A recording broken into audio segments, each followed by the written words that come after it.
कि राष्ट्रगान के लिए कृपया खड़े हो जाएं।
साथियों, जर्मनी में भारतीय समुदाय और बर्लिन में भारतीय दूतावास की ओर से मैं हमारे प्रिय प्रधानमंत्री श्री नरेंद्र मोदी जी का बहुत गर्मजोशी और उत्साह से स्वागत करता हूं।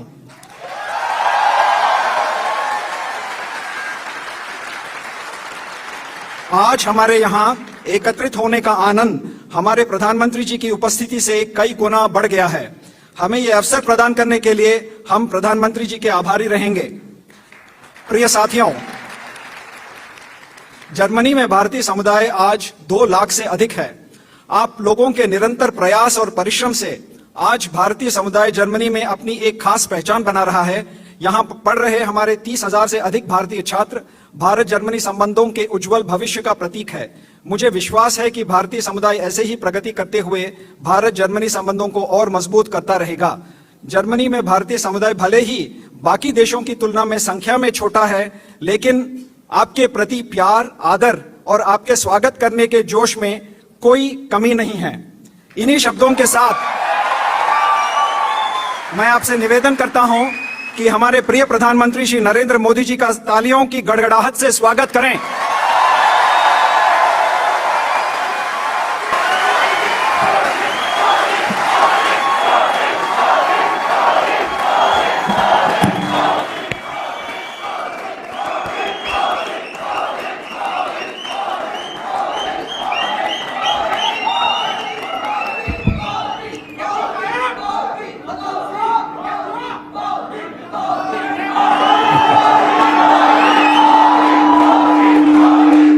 भारत माता की, भारत माता की। नमस्कार।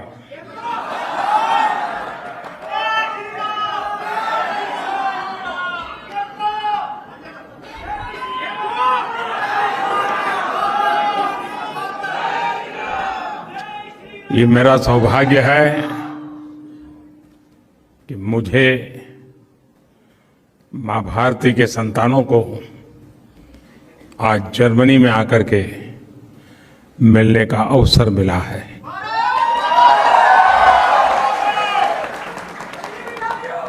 आप सभी से मिलकर बहुत अच्छा लग रहा है।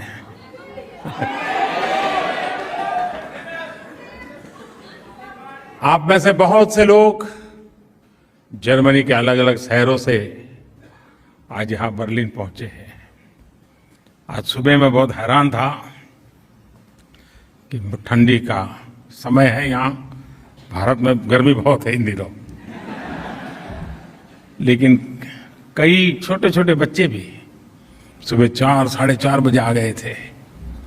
आपका ये प्यार, आपके आशीर्वाद, ये मेरी बहुत बड़ी ताकत है।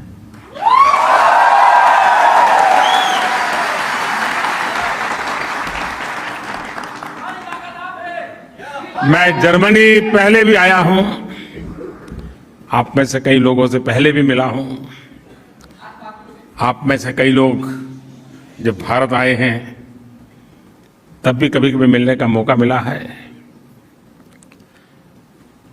और मैं देख रहा हूं कि हमारी जो नई पीढ़ी है, जो यंग जनरेशन है, ये बहुत बड़ी तादाद में नजर आ रहे हैं और इसके कारण युवा जोश भी है।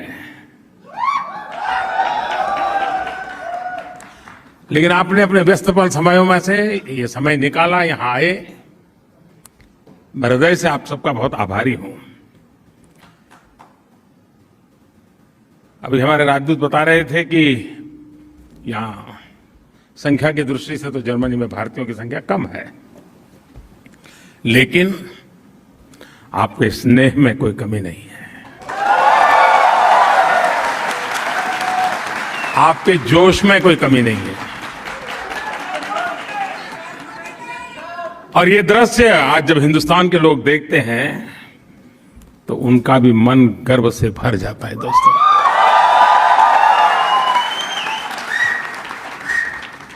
साथियों, आज मैं आपसे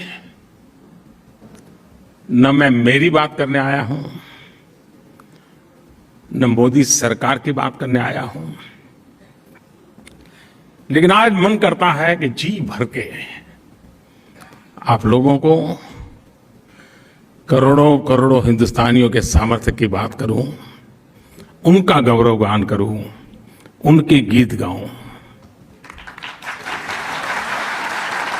और जब मैं कोटि कोटि हिंदुस्तानियों की बात करता हूं तो सिर्फ वो लोग नहीं जो वहां रहते हैं, वे लोग भी जो यहां रहते हैं। मेरी इस बात में दुनिया के हर कोने में बसने वाले मां भारती के संतानों की बात है। मैं सबसे पहले जर्मनी में सफलता के झंडे गाड़ रहे आप सभी भारतीयों को बहुत बहुत बधाई देता हूं, बहुत बहुत शुभकामनाएं देता हूं। साथियों, 21वीं सदी का ये समय भारत के लिए, हम भारतीयों के लिए और विशेष करके हमारे नौजवानों के लिए बहुत महत्वपूर्ण समय है। आज भारत मन बन चुका है और भारत ने वो मन बना लिया है। भारत आज संकल्प लेकर के आगे बढ़ रहा है। आज भारत को पता है कहां जाना है, कैसे जाना है, कब तक जाना है।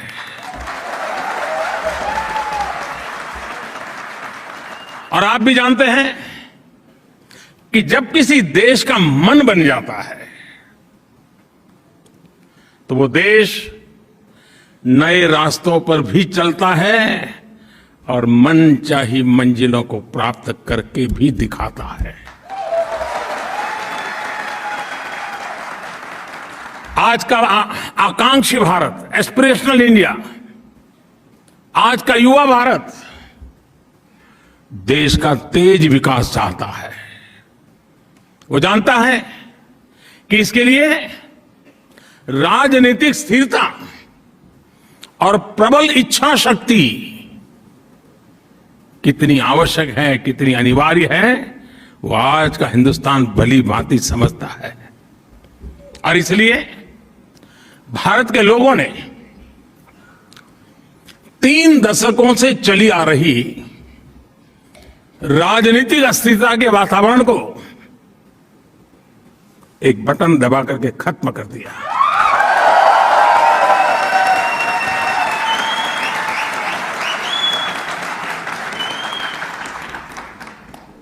भारत के मतदाता को पिछले 7-8 साल में उसके वोट की ताकत क्या होती है और वो एक वोट हिंदुस्तान को कैसे बदल सकता है, उसका एहसास होने लगा है। सकारात्मक बदलाव और तेज विकास की आकांक्षा ही थी कि जिसके चलते 2014 में भारत की जनता ने पूर्ण बहुमत वाली सरकार चुनी और 30 साल के बाद ऐसा हुआ है। ये भारत की महान जनता की दूरदृष्टि है कि साल 2019 में उसने देश की सरकार को पहले से भी ज्यादा मजबूत बना दिया। भारत को चौतरफा आगे बढ़ाने के लिए जिस तरह की निर्णायक सरकार चाहिए, वैसी सरकार को ही भारत की जनता ने सत्ता सौंपी है। मैं जानता हूं साथियों कि उम्मीदों का कितना बड़ा आसमान हमसे जुड़ा हुआ है, मुझसे जुड़ा हुआ है। लेकिन मैं ये भी जानता हूं कि मेहनत की पराकाष्ठा करके खुद को खपाकर कोटि कोटि भारतीयों के सहयोग से, उन कोटि कोटि भारतीयों के नेतृत्व में भारत नई ऊंचाई पर पहुंच सकता है।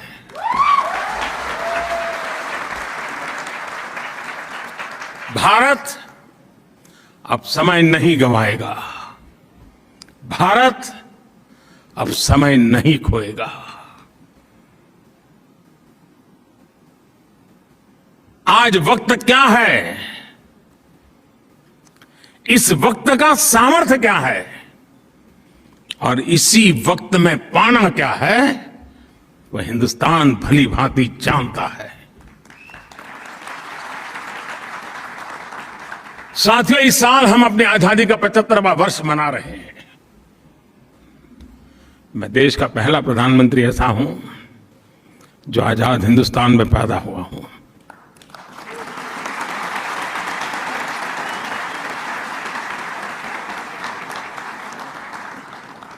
भारत जब अपनी आजादी के 100 वर्ष मनाएगा, अभी 25 साल हमारे पास है, उस समय देश जिस ऊंचाई पर होगा, उस लक्ष्य को लेकर के आज हिंदुस्तान मजबूती के साथ एक के बाद एक कदम करते हुए तेज गति से आगे बढ़ रहा है। साथियों, भारत में ना कभी साधनों की कमी रही और ना ही संसाधनों की कमी रही। आजादी के बाद देश ने एक मार्ग तय किया, एक दिशा तय की, लेकिन समय के साथ जो बहुत सारे परिवर्तन होने चाहिए थे, जिस तेजी से होने चाहिए थे, जितने व्यापक होने चाहिए थे, किसी न किसी कारण से हम कहीं पीछे छूट गए। विदेशी हुकूमत ने भारतीयों का साल दर साल जो आत्मविश्वास कुचला था, उसकी भरपाई का एक ही उपाय था, फिर से एक बार भारत के जन जन में आत्मविश्वास भरना, आत्मगौरव भरना, और उसके लिए सरकार के प्रति भरोसा बनना बहुत जरूरी था।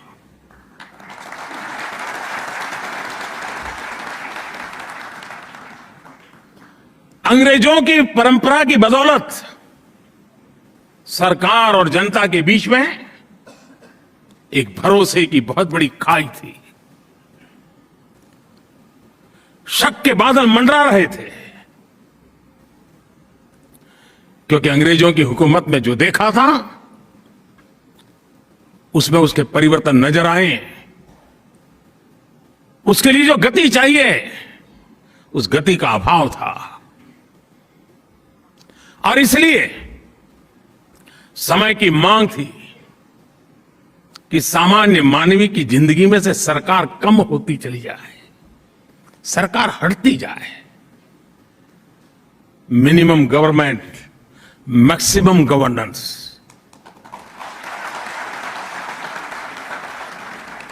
जहां जरूरत हो वहां सरकार का अभाव नहीं होना चाहिए,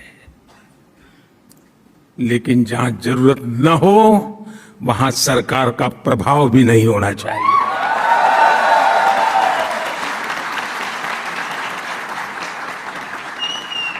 साथियों, देश आगे बढ़ता है जब देश के लोग, जनता जनार्दन स्वयं उसके विकास का नेतृत्व करें। देश आगे बढ़ता है जब देश के लोग आगे आकर के उसकी दिशा तय करें। अब आज के भारत में सरकार नहीं, मोदी नहीं, बल्कि देश की कोटि कोटि जन ड्राइविंग फोर्स पर बैठे हुए हैं। इसलिए हम देश के लोगों के जीवन से सरकार का दबाव भी हटा रहे हैं और सरकार का बेवजह का दखल भी समाप्त कर रहे हैं। हम रिफॉर्म करते हुए देश को ट्रांसफॉर्म कर रहे हैं। और मैं हमेशा कहता हूं, रिफॉर्म के लिए पॉलिटिकल विल चाहिए, परफॉर्म के लिए गवर्नमेंट मशीनरी का एस्टैब्लिशमेंट चाहिए और रिफॉर्म के लिए जनता जनार्दन की भागीदारी चाहिए।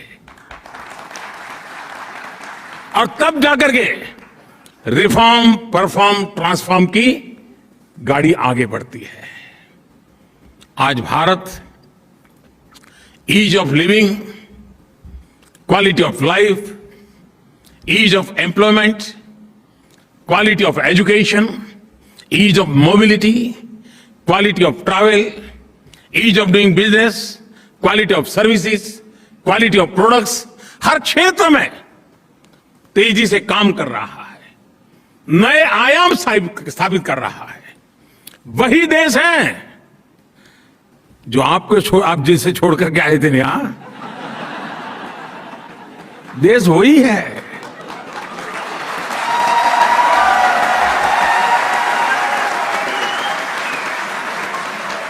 ब्यूरोक्रेसी भी वही है, दफ्तर भी वही है, टेबल भी वही है, कलम भी वही है, फाइल भी वही है। वही सरकारी मशीन है, लेकिन अब नतीजे बहुत बेहतर मिल रहे हैं।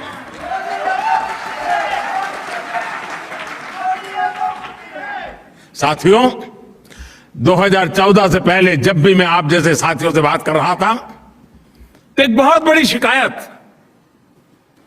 और आपको भी पुराने दिन याद होंगे या कभी आज जाते होंगे तो देखते होंगे, जहां भी देखो लिखा होता था वर्क इन प्रोग्रेस। मैं किसी की आलोचना नहीं कर रहा, लेकिन हमारे यहां होता यही रहा कि पहले कहीं सड़क बनती है, फिर बिजली के लिए सड़क खोदी जाती है, फिर पानी वाले पहुंचते हैं, वो पानी फेर देते हैं, फिर टेलीफोन वाले आते हैं, वो कुछ और ही खड़ा कर देते हैं। एक सड़क, बजट खर्च हो रहा है, काम खत्म नहीं हो रहा है। ये मैंने सिर्फ एक उदाहरण दिया क्योंकि अपनी आंखों से देखा है।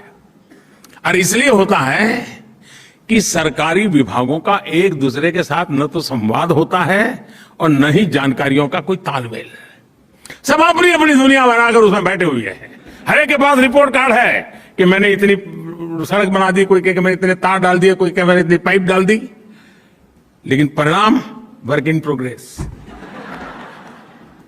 इन साइलोज को तोड़ने के लिए अब हमने पीएम गति शक्ति नेशनल मास्टर प्लान बनाया है। चारों तरफ उसकी तारीफ हो रही है। हम हर डिपार्टमेंटल साइलोज को तोड़कर इंफ्रास्ट्रक्चर से जुड़े हर प्रोजेक्ट में सभी स्टेक होल्डर्स को एक ही प्लेटफॉर्म पर लेकर आए हैं। अब सरकारें, सभी विभाग अपने अपने हिस्से का काम एडवांस में प्लान कर रहे हैं। इस नई अप्रोच ने डेवलपमेंट के कार्यों की स्पीड को बढ़ा दी है और स्केल भी बढ़ा दिया है। और भारत की आज अगर जो सबसे बड़ी ताकत है तो वो स्कोप है, स्पीड है और स्केल है। आज भारत में सोशल और फिजिकल इंफ्रास्ट्रक्चर, उस पर अभूतपूर्व निवेश हो रहा है। आज भारत में नई शिक्षा नीति को लागू करने के लिए सहमति का एक वातावरण बना है, तो दूसरी तरफ नई स्वास्थ्य नीति, उसको लागू करने पर काम चल रहा है। आज भारत में रिकॉर्ड संख्या में नए एयरपोर्ट्स बनाए जा रहे हैं। छोटे छोटे शहरों को एयर रूट से जोड़ा जा रहा है। भारत में मेट्रो कनेक्टिविटी पर जितना काम आज हो रहा है उतना पहले कभी नहीं हुआ। भारत में आज रिकॉर्ड संख्या में नए मोबाइल टावर्स लग रहे हैं। अब भारत 5G दस्तक दे रहा है। भारत में भी, भारत में आज रिकॉर्ड संख्या में गांवों का ऑप्टिकल फाइबर से जोड़ा जा रहा है। कल्पना कर सकते हैं 6 लाख गांवों में ऑप्टिकल फाइबर नेटवर्क पहुंचेगा। हिंदुस्तान के गांव दुनिया के साथ किस प्रकार से अपना नाता जोड़ेंगे, इसकी आप कल्पना कर सकते हैं। भारत में और जर्मनी में बैठे हुए आप लोग इस बात को ज्यादा समझ पाएंगे। भारत में जितनी फास्ट इंटरनेट कनेक्टिविटी है,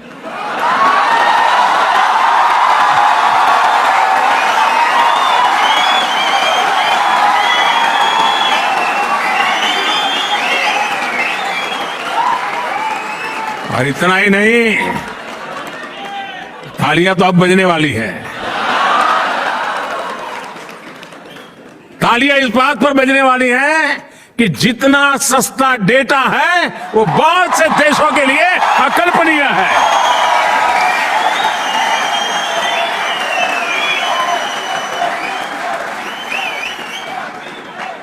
पिछले साल पूरी दुनिया में हुए real time digital payments,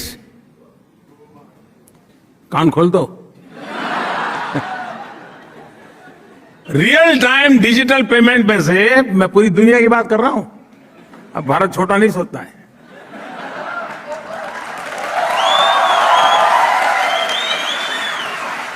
real time digital payment में से 40% भागीदारी भारत की है।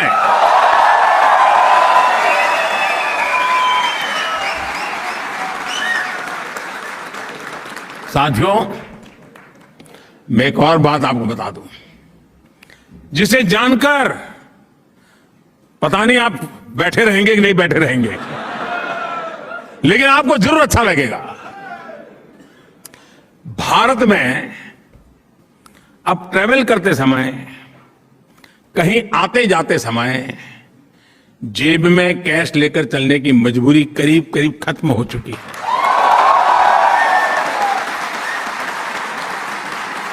दूर सुदूर के गांव तक भी अपना मोबाइल फोन पर ही हर तरह के पेमेंट आपके लिए काफी है। दोस्तों, साथियों, आज भारत में गवर्नेंस में टेक्नोलॉजी का जिस तरह इंक्लूजन किया जा रहा है, वो नए भारत की नई पॉलिटिकल विल भी दिखाता है और डेमोक्रेसी की डिलीवरी क्षमता का भी प्रमाण है। आज केंद्र, राज्य और लोकल सरकारों की लगभग, ये भी आंकड़ा थोड़ा अजूबा, आज आपके लिए अजूबा होगा, केंद्र सरकार, राज्य सरकार और लोकल सेल्फ गवर्नमेंट, इनकी करीब करीब 10,000 सेवाएं, 10,000 सर्विसेज ऑनलाइन उपलब्ध है।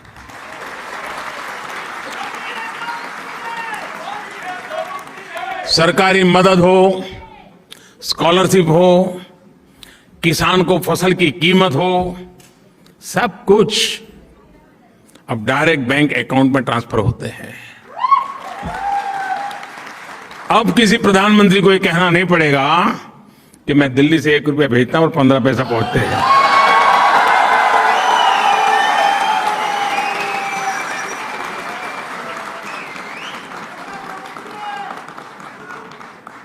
वो कौन सा पंजा था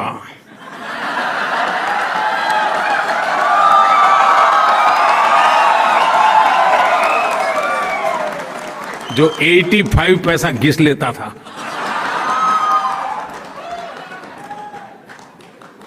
आपको यह जानकर भी अच्छा लगेगा कि बीते 7-8 साल में भारत सरकार ने, आंकड़े याद रहेंगे मैं इतना सारा बता रहा हूं,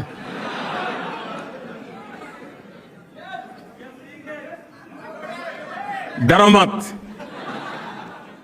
ये आप ही का पुरुषार्थ है, आप ही की कमाल है। पिछले 7-8 साल में भारत सरकार ने डीबीटी, डायरेक्ट बेनिफिट ट्रांसफर, सीधा एक क्लिक किया, जो हकदार है उसके खाते में पैसे चले गए। डायरेक्ट जो डीबीटी के द्वारा हमने पैसे भेजे वो अमाउंट है 22 लाख करोड़ रुपए से अधिक। यानी अब आप जर्मनी में हैं तो आपको बता दूं, 300 बिलियन डॉलर से भी ज्यादा बेनिफिशियरीज के खाते में पैसे पहुंचे हैं। बीच में कोई बिचौलिया नहीं, कोई कट की कंपनी नहीं, कहीं कट मनी नहीं। इस वजह से सिस्टम में कितनी बड़ी ट्रांसपेरेंसी आई है और उसके कारण जो भरोसे की खाई थी, उस खाई को भरने का बहुत बड़ा काम इन नीतियों के कारण, इस नीयत के कारण और इस टेक्नोलॉजी के माध्यम से हो पाया है।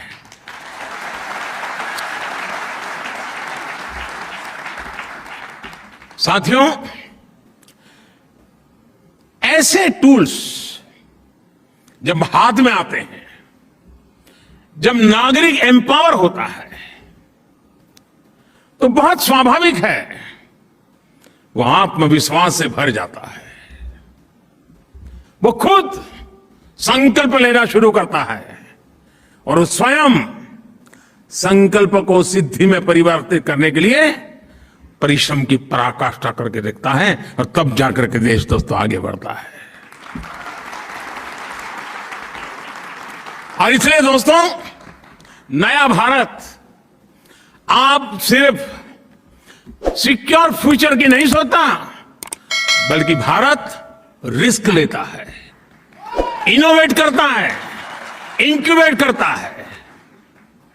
मुझे याद है 2014 के आसपास हमारे देश में, इतना बड़ा देश, सिर्फ 200-400 ही स्टार्टअप्स हुआ करते थे।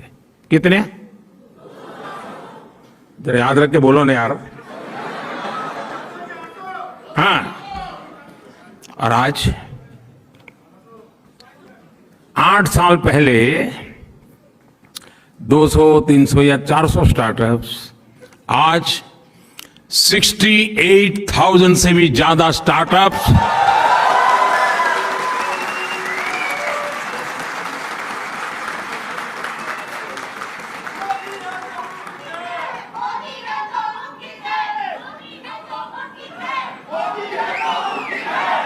दोस्तों मुझे बताइए, आपने सुनने के बाद कहां 400, कहां 68,000,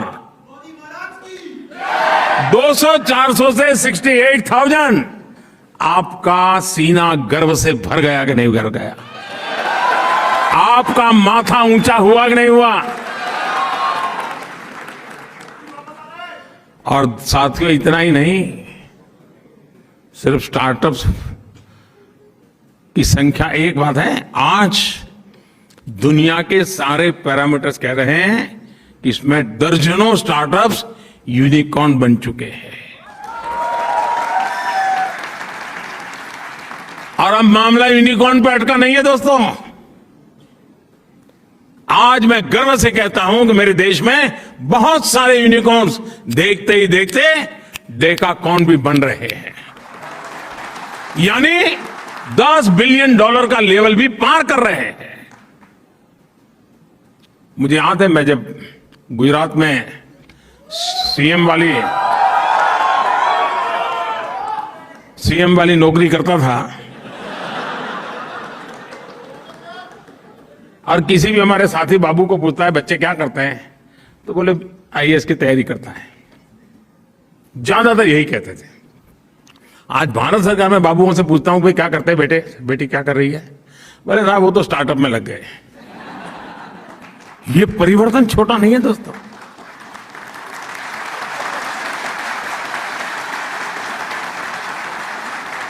साथियों, मूल बात क्या है? मूल बात यही है, आज सरकार इनोवेटर्स के पांवों में जंजीर डालकर नहीं, उनमें जोश भर करके उन्हें आगे बढ़ा रही है। अगर आपको जियो स्पेशल क्षेत्र में इनोवेशन करना हो, नए तरह के ड्रोन बनाना हो, या स्पेस के क्षेत्र में कोई नई सैटेलाइट या रॉकेट बनाना हो, इसके लिए सबसे खुला, सबसे नर्चरिंग वातावरण आज हिंदुस्तान में उपलब्ध है दोस्तों। एक समय में भारत में कोई नई कंपनी रजिस्टर कराना चाहता था तो उसे रजिस्ट्री में कागज डालने के बाद वो भूल जाता था, तब तक रजिस्ट्री नहीं होती थी। महीने लग जाते थे। जो भरोसा बढ़ जाता है, सरकार का नागरिकों पर भरोसा बढ़ता है, नागरिकों का सरकार पर भरोसा बढ़ता है, अविश्वास की खाई खत्म होती है। नतीजा ये आता है कि आज अगर कंपनी रजिस्टर करनी है तो 24 घंटे लगते हैं दोस्तों, 24 घंटे।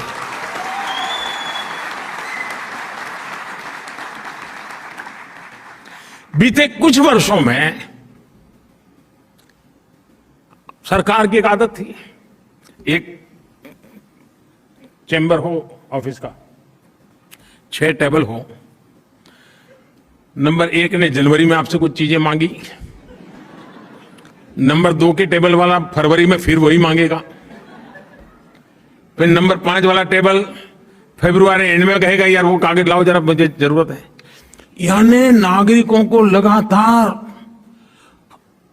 हजारों की तादाद में दोस्तों कंप्लाइंस, ये लाओ वो लाओ, ये लाओ वो लाओ। और वो लेकर के क्या करते थे वो जाने और आप जाने। साथियों, आप हैरान हो जाएंगे, अब ये काम भी मुझे करना पड़ रहा है। 25,000 से ज्यादा कंप्लाइंस खत्म किए हमने।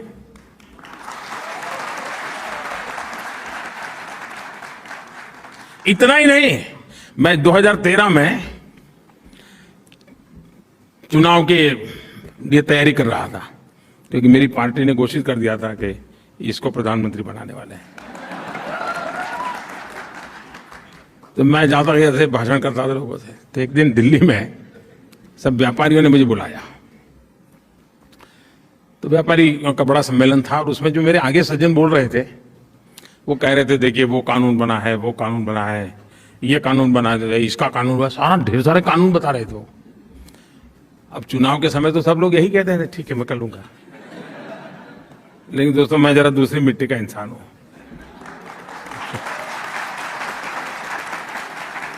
तो मैं भाषण देने के लिए खड़ा हुआ, ये 2013 की बात है।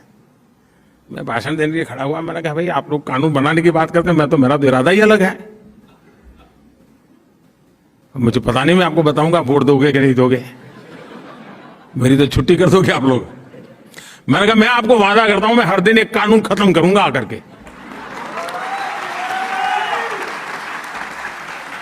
बहुत लोगों को आश्चर्य हुआ था कि यह इंसान को कुछ समझ नहीं आ रहा है सरकार क्या होती है, ऐसे ही माना होगा और क्या। लेकिन आज दोस्तों मैं आपको मेरा हिसाब दे रहा हूं, पहले 5 साल में 1500 कानून खत्म कर दिए दोस्तों। ये सब क्यों? ये नागरिकों पर ये कानूनों की जंजाल का बोझ क्यों? ये भारत देश आजाद हो चुका है ना, देश मोदी का नहीं है, देश 130 करोड़ नागरिकों का है।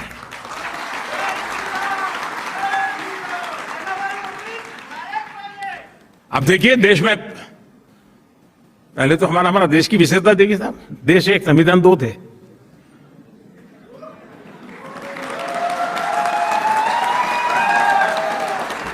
क्यों इतनी देर लगी? पुराने जमाने में कहते थे ट्यूबलाइट।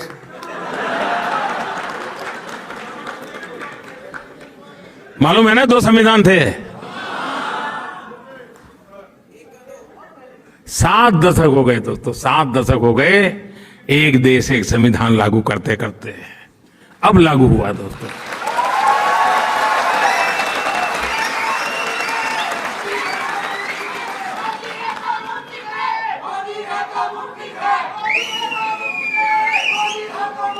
गरीब को राशन कार्ड दोस्तों, अगर वो जबलपुर में रहता है, राशन कार्ड वहां का है, और अगर मजबूरन उसको जयपुर में जाना पड़ा जिंदगी गुजारने के लिए, तो वो राशन कार्ड काम नहीं आता था।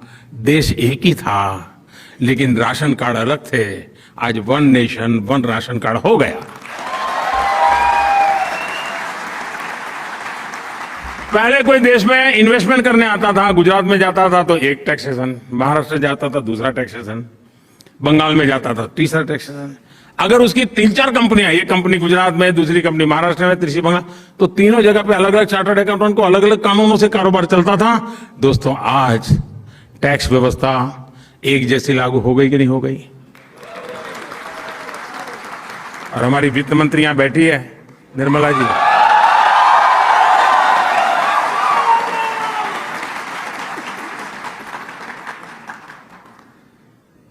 अप्रैल महीने में क्या हुआ मालूम है ना? जीएसटी का रिकॉर्ड कलेक्शन हो गया है 1,68,000 रुपीज, 1,68,000 करोड़। 1 नेशन 1 टैक्स की दिशा में ये मजबूती के साथ हुआ कि नहीं हुआ दोस्तों? साथियों, मेक इन इंडिया आज आत्मनिर्भर भारत का ड्राइविंग फोर्स बन रही है। आत्मविश्वास से भरा भारत आज प्रोसेस ही आसान नहीं कर रहा है, बल्कि प्रोडक्शन लिंक इंसेंटिव से इन्वेस्टमेंट को सपोर्ट भी कर रहा है। इसका बड़ा प्रभाव भारत से होने वाले एक्सपोर्ट पर भी दिख रहा है। अभी कुछ दिन पहले हमने $400 बिलियन एक्सपोर्ट का रिकॉर्ड तोड़ दिया। अगर हम गुड एंड सर्विसेज को देखें तो पिछले साल भारत से $670 बिलियन यानी करीब करीब 50 लाख करोड़ रुपए का एक्सपोर्ट हुआ है। आंकड़ा देख करके ताल में हाथ जम गए क्या?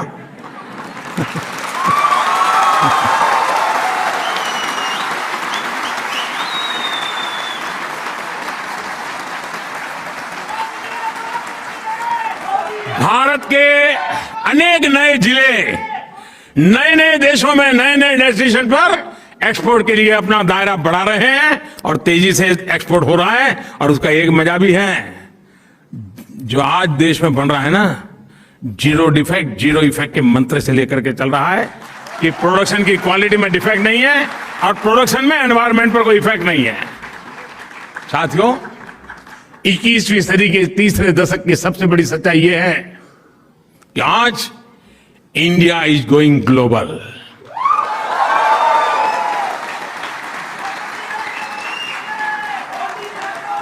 कोरोना के इसी काल में भारत ने 150 से ज्यादा देशों को जरूरी दवाइयां भेजकर अनेकों जिंदगियां बचाने में मदद की। जब भारत को कोविड के वैक्सीन बनाने में सफलता मिली तो हमने अपनी वैक्सीन से करीब 100 देशों की मदद की है। दोस्तों, साथियों, आज का ताजा खबर,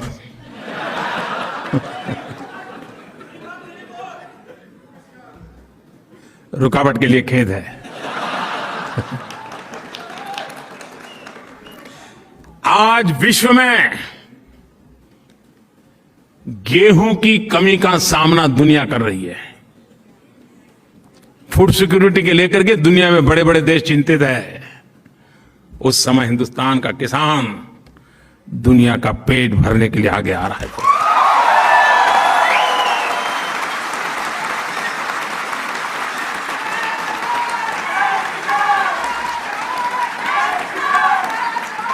साथियों, जब भी मानवता के सामने कोई संकट आता है तो भारत सॉल्यूशन के साथ सामने आता है। जो संकट लेके आते हैं, संकट उनको मुबारक, सॉल्यूशन लेकर के हम आते हैं, दुनिया का अच्छा सरकार हो जाता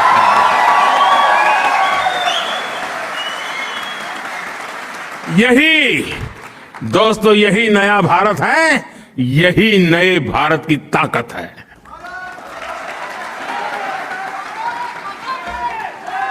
आप में से जो लोग वर्षों से भारत नहीं गए हैं, शर्मिंदगी मत महसूस करो, लेकिन उनको जरूर लगता होगा कि आखिर ये हुआ कैसे, इतना बड़ा परिवर्तन आया कैसे।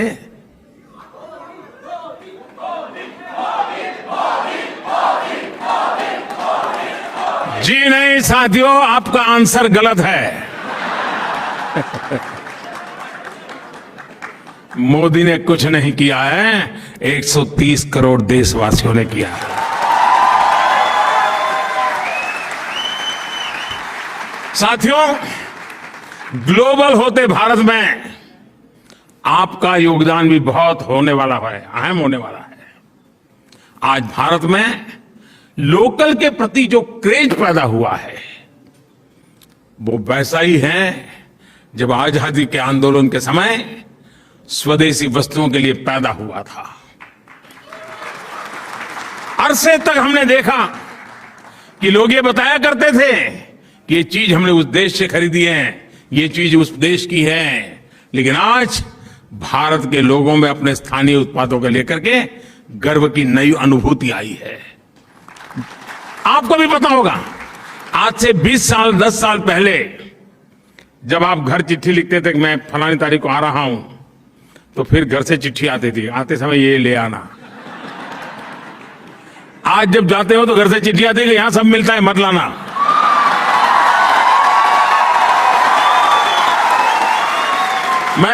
मैं सही बता रहा हूं कि नहीं बता रहा हूं? यही है ना।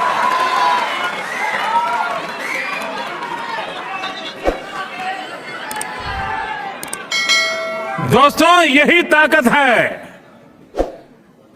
और इसलिए मैं कहता हूं वोकल फॉर लोकल। लेकिन आपका लोकल यहां वाला नहीं। दोस्तों, ये जो दम पैदा हुआ है ना, इस चीज को बनाने में किसी भारतीय की मेहनत लगी है। उस हर प्रोडक्ट के किसी भारतीय के पसीने की महक है दोस्तों, उस मिट्टी की सुगंध है दोस्तों। और इसलिए जो हिंदुस्तान में बना हुआ हो, हिंदुस्तान की मिट्टी की जिसमें सुगंध हो, हिंदुस्तान के युवा का जिसमें पसीना लगा हो, वो हमारे लिए फैशन स्टेटमेंट होना चाहिए दोस्तों।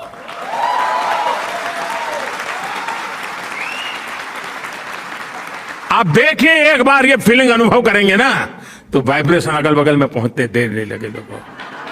और फिर देखना जब जाओगे आप कि मैं हिंदुस्तान जा रहा हूं 10 दिन के लिए, तो यहां से लोग चिट्ठी देंगे कि वापस आते समय हिंदुस्तान से ले आना।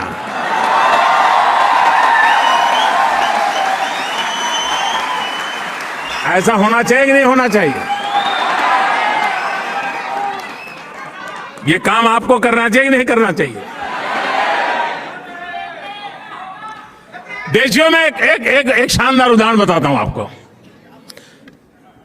बड़ा सिंपल सा उदाहरण बताता हूं, और मैं उदाहरण देना चाहूं खादी। आप में से सब खादी को जानते हैं। खादी और नेता,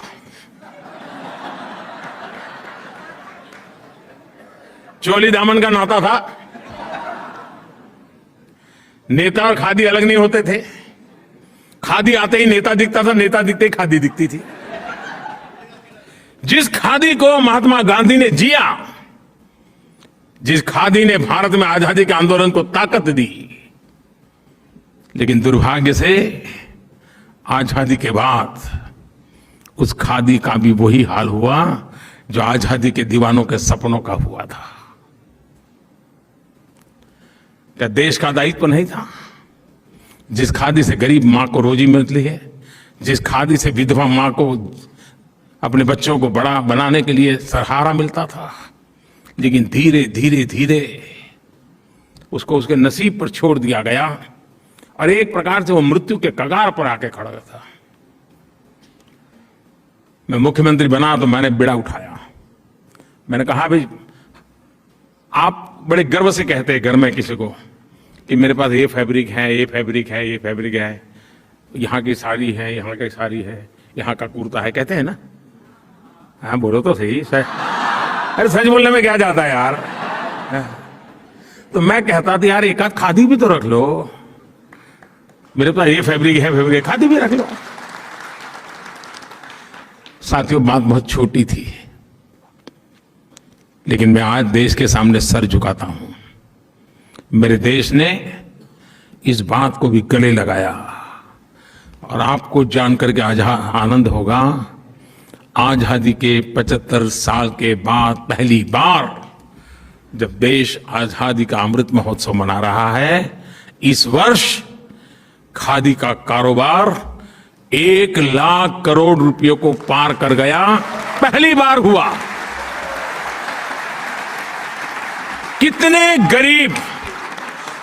गरीब विधवा माताओं को रोजी रोटी मिली होगी। देखो पिछले 8 साल में खादी के उत्पादन में जो लगभग 250% की वृद्धि हुई है। और आप दायरा देखिए दोस्तों, मैं जिस मिजाज से स्टार्टअप की बात करता हूं ना, उसी मिजाज से खादी की भी बात करता हूं। जिस मिजाज से मैं सैटेलाइट की बात करता हूं, उसी मिजाज से मैं सॉइल की भी बात करता हूं। साथियों आज मैं आप सभी से आग्रह करूंगा कि भारत के लोकल को ग्लोबल बनाने में आप भी मेरा साथ दीजिए।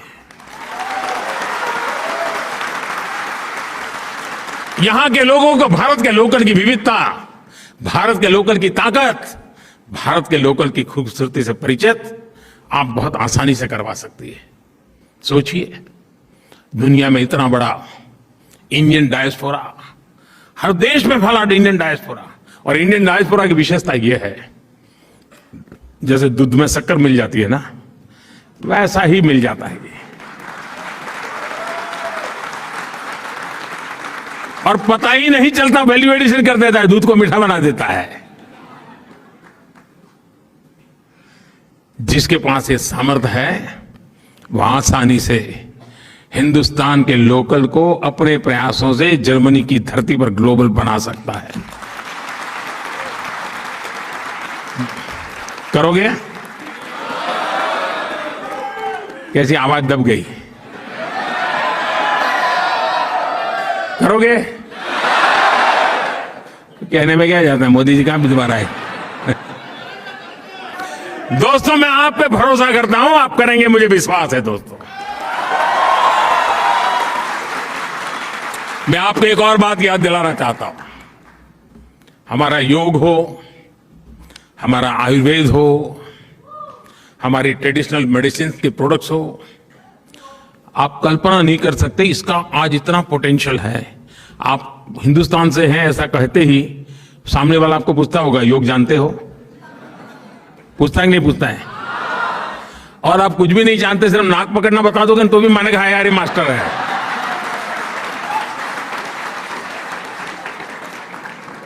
भारत के ऋषि मुनियों की तपस्या की आबरू इतनी है कि आप एक छोटा सा बोर्ड लगा दो या कोई ऑनलाइन प्लेटफॉर्म खड़ा कर दो और नाक पकड़ना सिखा दो, डॉलर देकर के फी देने आएगा कि नहीं आएगा?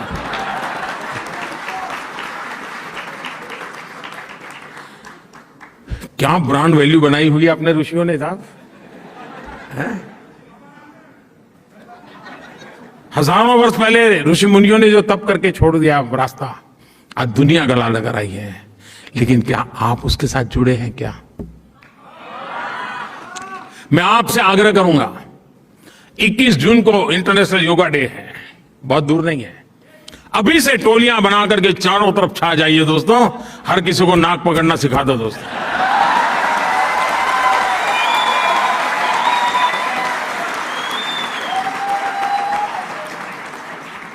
नाक काटना नहीं सिखाना है। साथियों आज आपके बीच एक विषय की चर्चा करना चाहता हूं, वो है क्लाइमेट एक्शन। भारत में क्लाइमेट चैलेंज से निपटने के लिए हम पीपल पावर से टेक पावर तक हर समाधान पर काम कर रहे हैं। बीते 8 साल में हमने भारत में एलपीजी कवरेज को 50% से आसपास से बढ़ाकर करीब 100% कर दिया। भारत का एलईडी बल्ब आप जर्मनी वाले हैं तो जरा बल्ब वाली बात जल्दी समझोगे। भारत का लगभग हर घर अब एलईडी बल्ब उपयोग कर रहा है। स्ट्रीट लाइट्स एलईडी हुए। उजाला योजना के तहत हमने देश में करीब करीब 37 करोड़ एलईडी बल्ब बांटे हैं, 37 करोड़। और एलईडी बल्ब का उपयोग ऊर्जा बचत के लिए होता है, एनर्जी सेविंग के लिए होता है। और आप जर्मनी में सीना ठोक करके लोगों को कह सकते हैं कि भारत ने एक छोटा सा परिवर्तन ला करके क्या किया है, और इसके कारण लगभग 48,000 मिलियन किलोवाट आवर बिजली बची है। और प्रतिवर्ष करीब करीब 4 करोड़ टन कार्बन एमिशन कम हुआ है। 4 करोड़ टन कार्बन एमिशन कम हुआ है। आप कल्पना कर सकते हैं कि इस एक योजना ने एनवायरमेंट की कितनी बड़ी रक्षा की है। साथियों, ऐसे ही प्रयासों की वजह से आज भारत अभूतपूर्व स्तर पर ग्रीन जॉब्स के क्षेत्र में एक नया क्षेत्र खोल रहा है, आगे बढ़ रहा है। मुझे खुशी है कि भारत और जर्मनी ने भी क्लीन एनर्जी को लेकर एक बहुत बड़ी पार्टनरशिप की तरफ कदम उठाया है। साथियों, आजादी के अमृत महोत्सव में हमने क्लाइमेट रिस्पॉन्सिबिलिटी को नेक्स्ट लेवल पर ले जाने का भी फैसला किया है। मैं आपको एक उदाहरण देता हूं। भारतीयों ने देश के हर जिले में, हर डिस्ट्रिक्ट, यानी आप अंदाज कर सकते हैं जी क्या क्या मैं बता रहा हूं, हर डिस्ट्रिक्ट में 75 नए अमृत सरोवर बनाने का संकल्प लिया है, तालाब बनाने का। यानी देश में करीब करीब आने वाले 500 दिवस में, 500 डेज में 50,000 नए वाटर बॉडीज बनेंगे, पॉन्ड्स बनेंगे, या तो पुराने पॉन्ड को पुनर्जीवित किया जाएगा।